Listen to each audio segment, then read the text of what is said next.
Wilbur Ross was accused of misleading senators after leaked documents showed his interests in a firm in which some shareholders have ties to the Kremlin. He told the BBC that the US had not sanctioned a company, Sibur, so there's nothing wrong with that.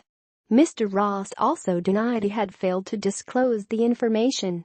Earlier, Democratic Senator Richard Blumenthal called the revelations of the Kremlin links inexcusable.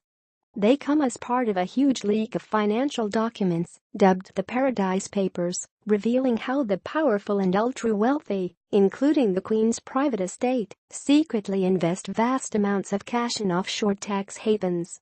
What did Wilbur Ross do, according to the leaks? The leaks show he has investments in shipping firm Navigator Holdings, which earns millions a year transporting oil and gas for Sibur. Two major Sibur shareholders have been sanctioned by the U.S., Russian billionaire Gennady Timchenko, who has at least 12 companies connected to him. The Russian natural gas company, Novatek, belonging to Leonid Mikhelson.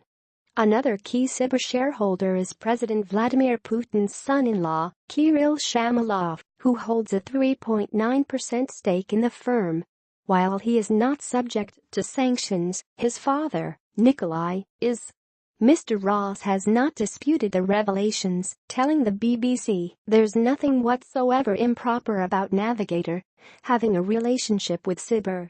If our government decided to sanction them, that would be a different story, he continued. He said he had disclosed the business links to the Office of Government Ethics and denied misleading the Confirmation Hearing Committee when he took office. He said he had never met any of the figures concerned. The U.S. imposed some sanctions after Russia annexed Crimea in 2014.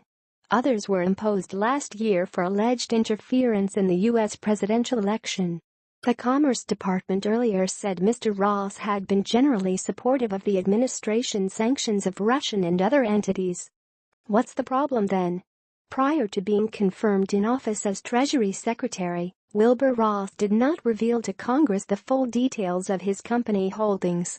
According to the leaks, he retains a financial interest in Navigator Holdings via a number of companies in the Cayman Islands, some of which he did disclose at the time of his confirmation. However, under the disclosure rules he did not have to declare his interest in Navigator Holdings. But questions will be raised about Mr. Ross's potential conflicts of interest and whether his ties undermine U.S. sanctions against Russia. Our committee was misled. The American people were misled by the concealment of those companies, Democratic Senator Richard Blumenthal told NBC News after the revelations came to light. Mr. Blumenthal has called for an investigation into the Treasury Secretary's links to President Putin's son-in-law. The leaks come as an investigation led by Special Counsel Robert Mueller into Russian connections to Donald Trump's 2016 campaign team continues. Mr. Trump's presidency has been dogged by allegations that Russians colluded to try to influence the outcome of the election. He has called the allegations fake news.